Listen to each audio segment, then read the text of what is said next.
Okay, so we've gotten our scones out of the way. Now we start on the turkey, the center of attention for today. So this is a frozen turkey. Normally we get a fresh one, but the guy who used to provide them no longer does it, so relegated to the store variety.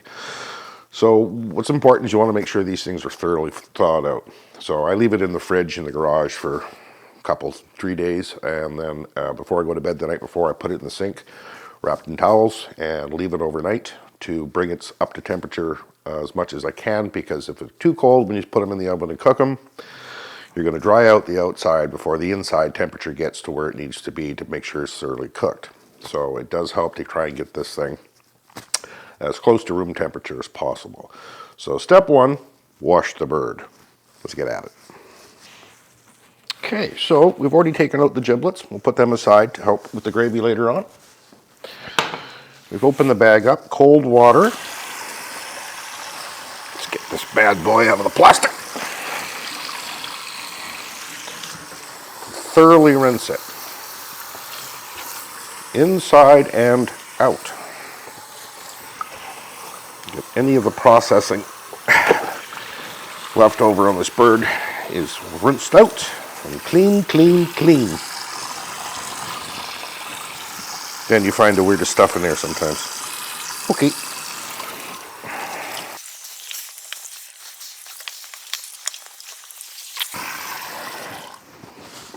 That'll do it.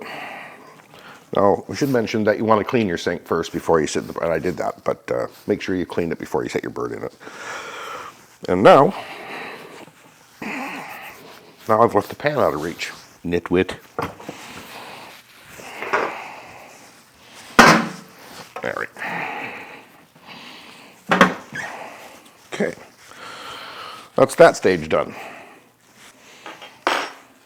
All right, so while the turkey is drying away, I am going to make up the compound butter. That's going to go under the skin. So, a couple of knobs of this stuff. Give it a good mash. Now, you don't have to go to the step of making, you can just use regular butter, but if you're in a hurry, a little lemon and a little lemon zest. Which gives it a nice fresh pop when this is doing its thing to keep the turkey breast nice and moist. Okay. In, and a little bit of salt, a little bit of pepper, and that's your compound butter. Just mix it up nice.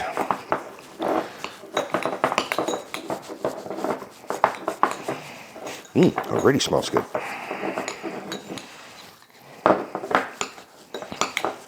Okay.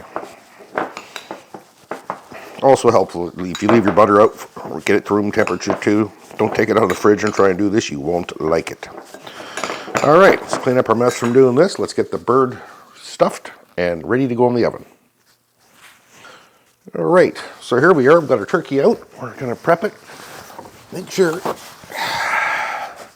after you've washed it, dry it as best you can.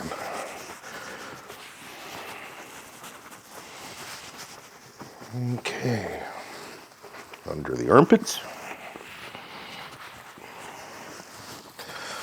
Right, done. So what we're going to do now is we're going to put in the compound butter. So let's see if I can turn it this way so you can see it. So what we're going to do is gently pull the skin away from the meat. And that is sometimes easier said than done. There we go. You just run your hands down in between the skin and just make room for the butter to slide in. Now, I've seen people do this over the legs. I don't quite get that invested into it. Oh, back door.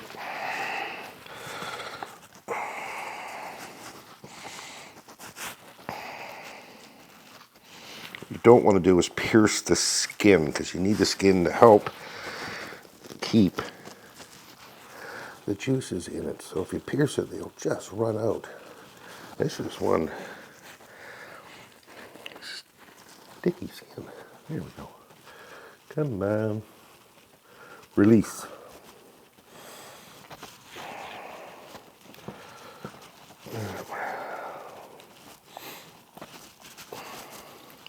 Nothing I like better to do than massage your turkey breast first thing in the morning.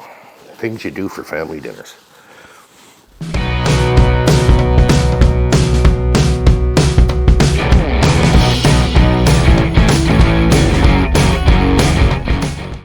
Don't want to get too aggressive. As I said, we do not want to pierce the skin. Okay, so take a little bit of our compound butter and we stick it in here.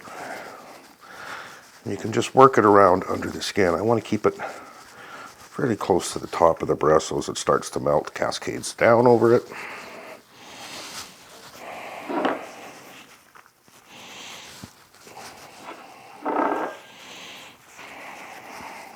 Just work it along down under the skin, get it towards the back of the breast. You also come in this side and do it that way.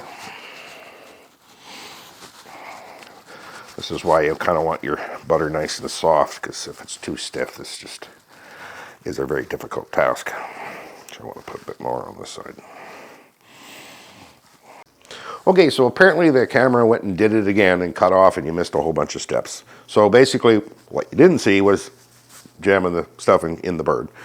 Then I took a little avocado oil and put a little suntan lotion on the bird, salt and pepper, and then some double smoked bacon just over the breast to keep it, help keep it moist and add some more flavor to things. So it's basically ready to go in the oven, and not sure if I mentioned this earlier or not because I'm not sure where this thing cut out at, but this is about 21 pounds now with the stuffing in it, and at 4 pounds an hour it runs about five and a half hours. Just to give yourself a rough idea how long it's going to take. It's perfectly fine to cook these things off early. Like I usually like to get them out at 3 o'clock and let them sit for 2 or 3 hours before I carve them. Perfectly fine. Gives you time to use the oven for other things when you're doing dinner and keeping things warm. You don't have to fight with the turkey and lack of oven space. The only other thing I'll add to it is a thermometer.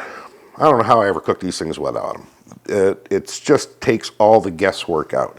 So I put mine in right through the center of my stuffing ball in there.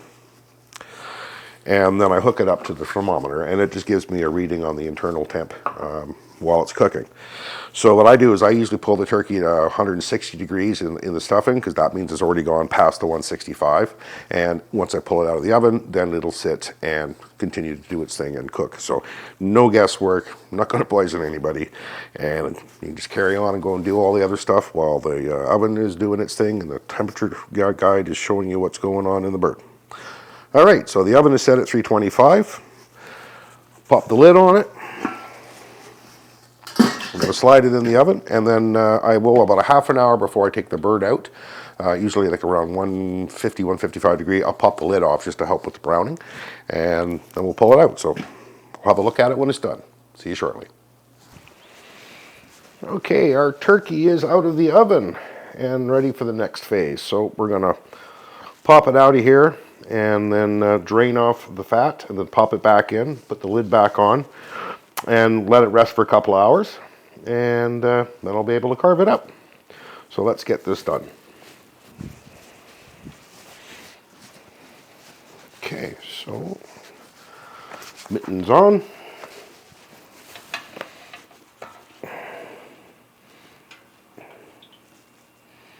Carefully set that here. Ryan, would you mind grabbing me a stainless steel bowl or something I can pour this off onto?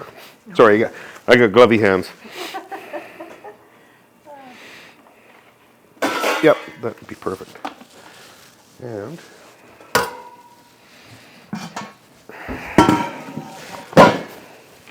thanks. I'm just going to pour this off. Whoa.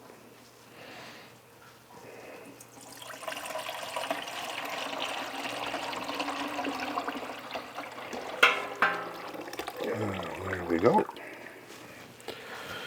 Now I put this back in.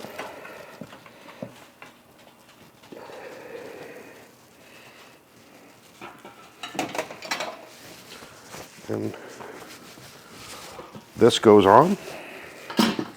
That's it. Sits for a couple hours while it sits in and lets the juices go back into the bird. And there's going to be some resting drippings that we're going to want to take out afterwards and add to our gravy as well. But we'll cover that when we get to the gravy. It smells wonderful. I'm getting hungry now. Okay, so what I've done is I've taken the whole breast off the turkey, and they're friggin' hot, so be careful when you do it. And I'm going to let them sit and rest there for a little bit, and then I'll slice them up just before people get here. But it's way more efficient, I find, to remove the whole thing. It's easier to cut that way.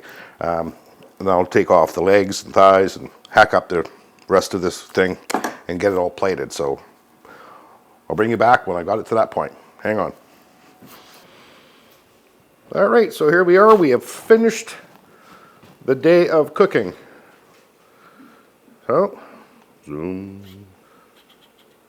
Stuffing, potatoes, what's left of the carcass of a turkey, Lorraine's winter veg, and Brussels sprout medley, some turkey, some dinner rolls, and of course the scones. And Jessie.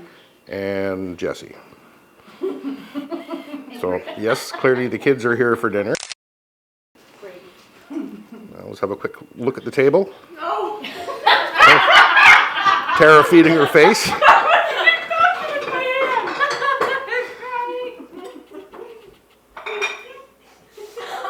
Lorraine sets a lovely table. Well, there we are. That's us for the day. We are going to call it quits and go sit down and eat dinner. Happy Easter, everybody. Thanks for watching.